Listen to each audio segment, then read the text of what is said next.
Hey everyone, and welcome to Screams After Midnight TV Edition. I am Peter, that is Tim, and we are working our way through Tales from the Crypt. That's going to be Season 7, Episode 7. It's called The Kidnapper.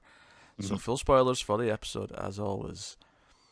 So the British reign of terror continues because Steve Coogan's the lead character in this one. Or he plays the lead character, I should say, to say that properly. But yeah, so Tim, why did you hate this one? Because I'm pretty sure you would have. Actually, I kind of like this one. What? I don't think it. What? Well, first of all, I love Steve Coogan, so he's always a delight. And I don't know, the story wasn't that bad. I guess my big complaint is I don't think he gets enough like comeuppance in the end. Like, I feel like they could have thought of something more gruesome or twisted. And the end is he just kind of gets beat up. I mean. Yeah, he's a pretty vile human being. To put it lightly, the plot of this one is basically it starts off with him, and he's got like a nose.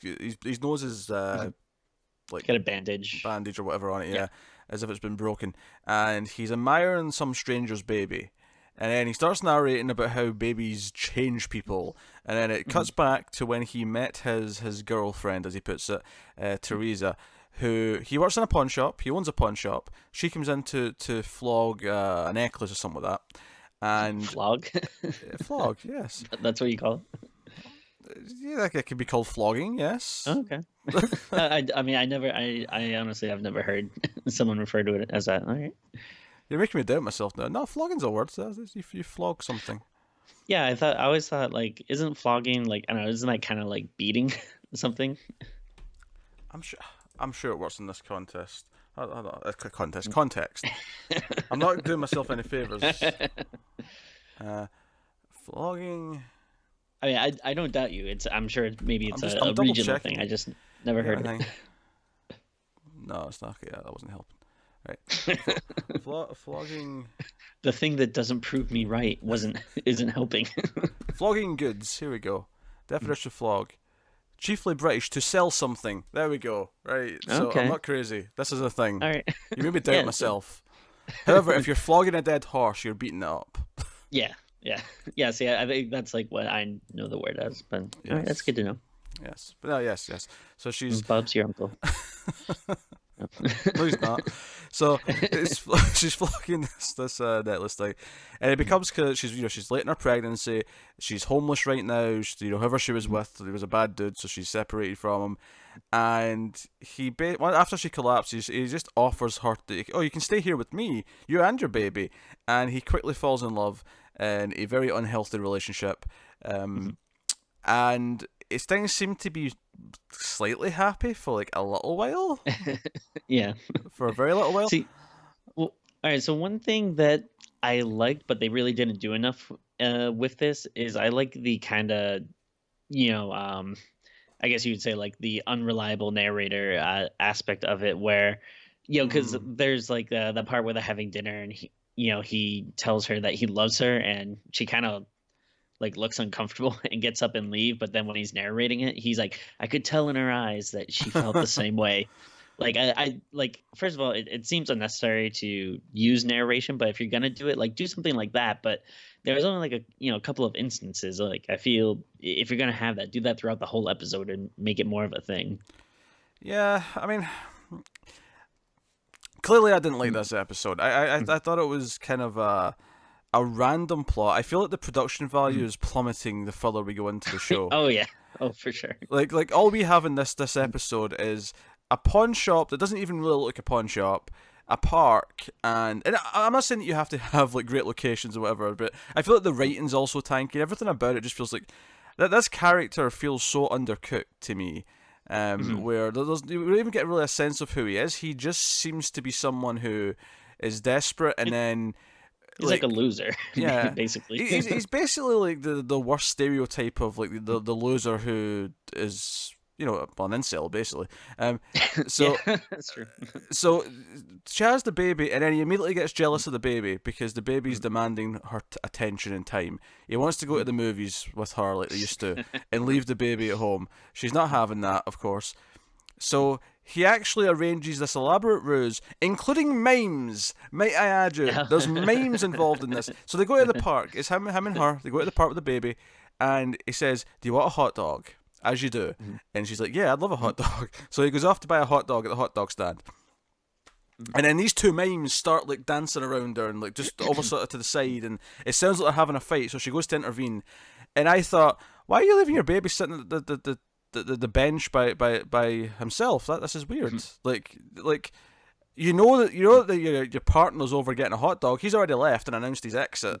So Yeah. I'm kind of like, why are you leaving your baby there? So she turns around after dealing with the mimes, and sure enough, a third mime has captured the baby and is running for it. Steve Coogan chases after him, and trips on the stairs and fails. Yeah. And then, of course, the whole thing is an elaborate ruse.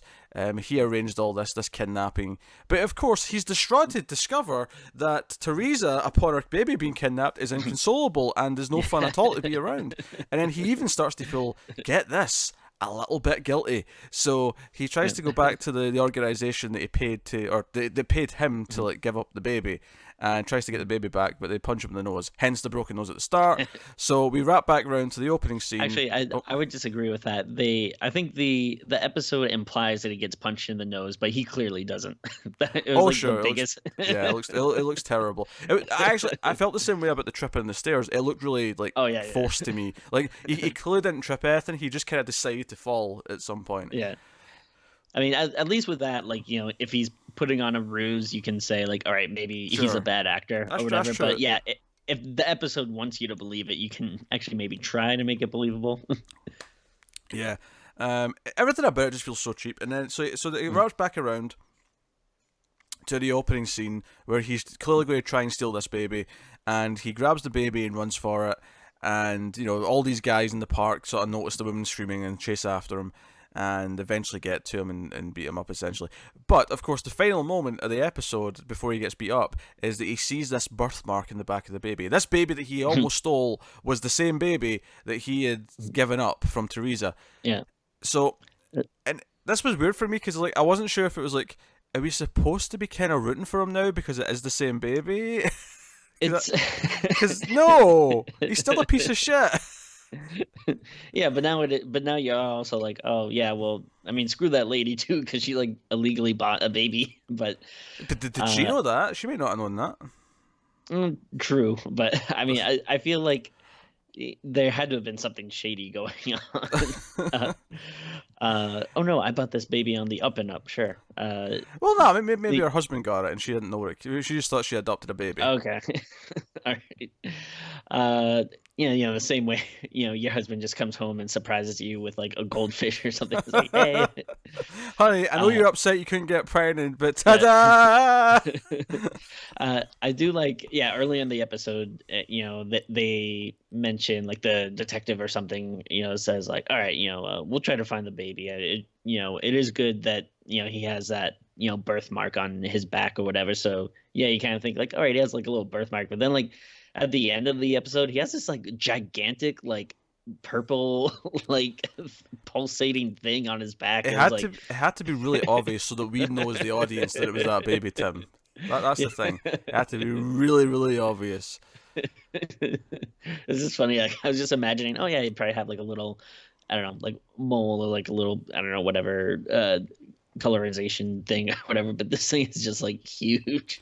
There's nothing likable at Eth in this episode, and I know he's not supposed to be likable, like in that sense, but there's nothing likable about it. I don't think the plot's inventive. I don't think like everything about it just feels so random. It feels like they've run out of ideas, so they just said, "Oh, man gets jealous of the baby, so he sells the baby in a fake kidnapping." Which, I mean, I think honestly, I think it's a fine plot because it has like all the things you would need for a Tales from the Crypt episode, like an unlikable character getting his comeuppance and stuff, but it wouldn't, like, they needed to go further with it. Like, yeah, he is really unlikable, and I think this one is leaning a little bit more towards like comedy. It's not really trying to be like scary or anything. So if you're gonna do that, like maybe make it really slapsticky, like there's a couple of times, he gets roughed up, but like I don't know, have him like constantly getting like, beat up or chased around like the episode or something like that. I Like, think the weird thing, the thing that's really unfulfilling, I think, about the episode is that mm, Teresa gets no kind of closure. Like, I think if she got oh the sure, baby yeah, back and then he get his comeuppance, it'd be like, okay, like maybe he did get the baby back yeah, and gave her back, and it was all happy for a second, but then she found out what he did, and then he got his comeuppance. Like, I think that would be more satisfying yeah. because she deserves to know what he did. But as it is, Well, I mean, she's going to come to the hospital and he's going to be beaten up and look like shit. yeah. I mean, I guess to be fair though, she does kind of get another baby. What? She gets like she finds a baby in the trash that she, you know, says is her baby. That was a doll. Yeah. She's going crazy, Tim. This is not closure. This is just she's worse and worse, and there's no hope for recovery. Well, I mean, it's better than nothing, I guess, is what I'm saying. I don't know if it is. Mm. Sometimes nothing is better. And then like yeah, the ending is so yeah, like so cheap because it is basically just yeah, this mob then I guess, beats him up, but all it really did is that, they punch him and then like looks like someone just kind of spilled some blood on the screen. On the That was kind of camera, like yeah. the big yeah, Because yeah, it's like a that was POV the big shot, and they're gore all just effect. kind of punching down at him, and they just kind of get red. Yeah, it's kind of weak. Yeah. It's weak sauce. I don't know, like yeah, I mean, don't get me wrong, it's not like a great episode by any means. I think by the at least the standards of this season though, I enjoyed it probably, more than most of the other ones. I think it definitely helps. Again, I'm a really big Steve Coogan fan. Yeah, we've talked before, I think, on other episodes, or maybe just offline, about how much I love Alpha Papa. That movie's so good. Alpha Papa's a good movie. I enjoy Yeah. that movie. I enjoy the first season at least of the show. Yeah. But And yeah, I mean, so and obviously he's not really, getting much to shine with here, but I don't know, I still thought it was a delight to see him, and I don't know, it didn't bother me at least to the extent of other episodes this season. okay, I don't know. I might have hated this more than some of the other ones. Okay. But we're in hell right now. We're in like Oh, for sure. I don't know. Everything just is feeling smaller and blander as it goes on. It's kind of impressive just how much cheaper it's felt this season. But Oh yeah, I mean, I mean, I guess this is probably before the time it was, you know, uh, coveted for its production values and stuff. But like, it's HBO. You kind of expect maybe a little more than hmm. this. it But feels like the sort of thing that'd be on in the afternoon, like right after. Not the oh plot, but yeah, the production quality. It's like afternoon yeah, TV. yeah, yeah. That's I what it can see feels that. like. So, oh well, Mm. 6 to go. Yeah. 6 to go. Well, We're getting there. what a ride. That's been episode 7 of season 7 of Tales from the Crypt. You could let us know what you thought of the Kidnapper in the comments below, had you have seen it. But otherwise, that is us. So you can support us by commenting, liking, subscribing, and of course going over to patreon.com/MailFuzzTV if you want to support the show and everything else we do on the channel. But otherwise, that is us. So thank you once again for watching and listening. We always appreciate it. Keep watching scary TV, guys, and we will see you next time.